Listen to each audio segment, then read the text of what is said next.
में आमने सामने है वो है मध्य प्रदेश और हैदराबाद। इस मुकाबले में जब टॉस जीतकर आप बल्लेबाजी करने आ रहे हमी बल्लेबाज नॉन स्ट्राइक आज टीम में आए हैं हर्ष गवली और गेंदबाजी का क्रम शुरू करेंगे Ravi Teja.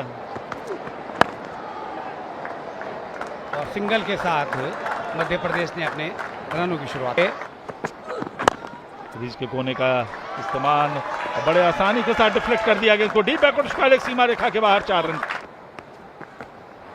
Once again a trifle shot faster through the air and that's played down to the square third mid boundary for 4.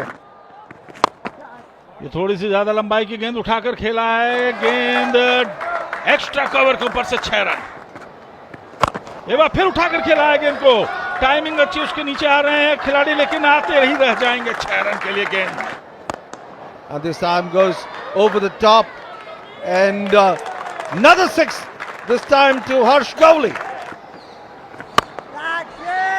फिर से उठाया है गेंद को, खड़े खड़े नीचे आ रहे हैं खिलाड़ी और ये आउट। पहला विकेट शुभ्रांशु सेनापति का लिया है नितिन यादव ने।